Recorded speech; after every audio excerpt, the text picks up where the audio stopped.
Jeudi 21 juin, bonjour à toutes et à tous, bienvenue sur Grand Littoral TV. Ravi de passer ces quelques 8 minutes en votre compagnie pour le journal de la rédaction, tout voir, tout savoir de l'info près de chez vous. D'abord vos prévisions météo et en cette première journée d'été, heureusement de belles conditions météo aujourd'hui, du soleil, un beau ciel bleu bien dégagé, mais des températures quand même un peu fraîches, en baisse, en tout cas inférieures au normal de saison. 16 degrés aujourd'hui à Boulogne et à Saint-Omer, 17 degrés à Calais et Dunkerque. Les prévisions météo complètes bien évidemment juste après ce journal. À la une de l'information régionale, d'abord après la victoire de Cassel mardi soir au titre de village préféré des Français. Les habitants, la ville était encore sous le coup de l'émotion hier. Une belle surprise pour beaucoup d'entre eux, mais aussi une réelle fierté tout de même.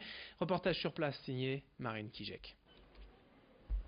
À Cassel, l'effet de surprise ne s'est pas tout à fait dissipé. On était deuxième quasiment tout de suite, donc après on y a cru quand même assez vite, mais bon, être premier, non, on n'y pensait pas quand même au départ. Sacré village préféré des Français, Cassel a su s'imposer face à de sérieux concurrents comme le Mont-Saint-Michel. Cassel, une ville de 2300 habitants, au charme flamand avec ses voies romaines, ses bâtiments d'époque, son moulin et ses traditions. À Cassel, chacun a une raison d'aimer son village.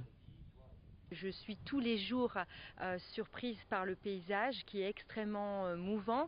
Les plus beaux paysages ici à Cassel, c'est pas ceux par plein soleil. Je peux vous assurer qu'il y a des matins, on se croirait au bord de lac avec cette brume extrêmement vaporeuse et on ne s'ennuie jamais justement par rapport à ces paysages.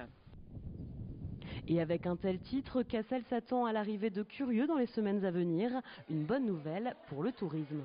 On ne s'attend jamais à une chose pareille. C'était quand même un sacré challenge à relever.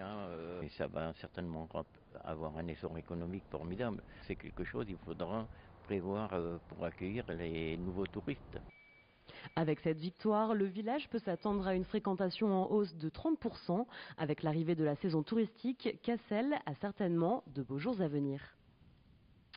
Dans l'actualité régionale également, après la mise en œuvre d'un code de déontologie au Conseil régional des Hauts-de-France, d'une commission chargée d'assurer la transparence des élus, le Rassemblement national émet plusieurs critiques, aussi bien sur le fond que la forme. L'objectif de cette commission est de repérer de potentiels conflits d'intérêts chez les élus, mais selon l'extrême droite et le Dunkerquois Philippe Emery, la région enfreindrait par ce biais les règles de la CNIL, Commission nationale d'informatique et liberté.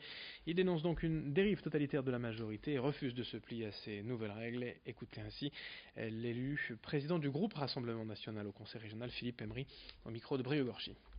Lorsque vous demandez à des élus, lorsqu'une administration demande, on va dire même pas des élus, à toute personne, de faire des déclarations, à ce moment-là, cette administration doit faire une déclaration à la Commission nationale informatique et liberté, déclaration de constitution d'un fichier pour avoir l'accord de cette Commission informatique et liberté.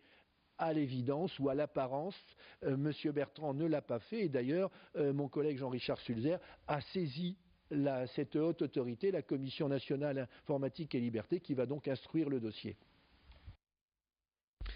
Autre information à vous signaler dans un tout autre registre. À présent, hier, 5 estaminets randonnées du Boulonnais ont reçu la marque Valeur Parc Naturel Régional et parmi eux l'établissement Le Lion d'Or à Ardingan où nous sommes allés.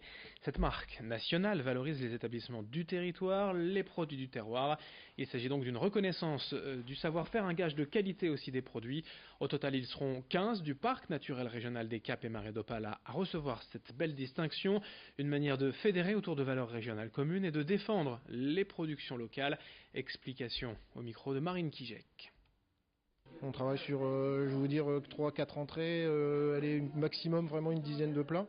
On travaille avec des plats régionaux, des produits frais. On travaille le midi, on propose une formule midi avec 2 plats, 2 desserts qui souvent changent tous les jours. Et on est vraiment axé sur les produits vraiment de label local, quoi. Par exemple, mon fromage, je vais chercher juste à côté à 1 kilomètre. Le poulet, c'est du poulet labellisé de Lic. La viande, je travaille avec le boucher du village.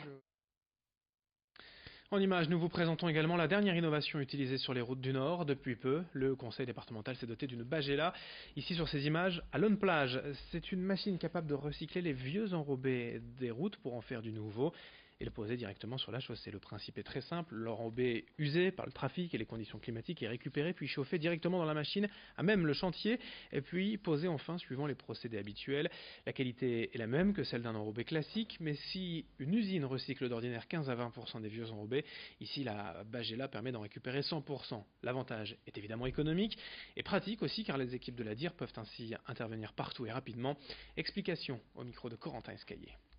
C'est le vieil enrobé qu'on a récupéré, qui a été raboté par les grosses raboteuses qu'on peut voir sur les routes. Et ça on récupère, on le stocke au sec et il faut éviter qu'il soit humide ou sinon ça fait pas mal de fumée.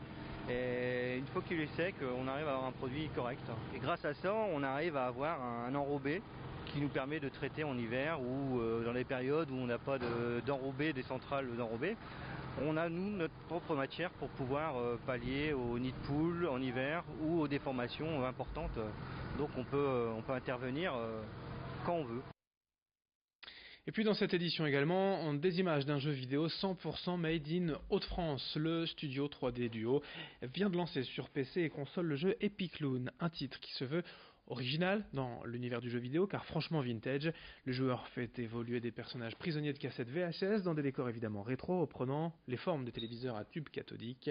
Epic Loon a mobilisé ces derniers mois près d'une dizaine de personnes et pour l'entreprise surtout sortir d'un jeu de plateforme mobile sur console, c'est un tournant car la concurrence est sévère sur les smartphones. Elle a donc préféré cibler le marché des pure gamers sur PC et console. Explication. Le modèle économique est plus sain, c'est-à-dire que les gens achètent le jeu. Alors que sur mobile, l'habitude maintenant est au free-to-play, donc le jeu est gratuit et si le jeu on l'aime, on paye des choses dedans.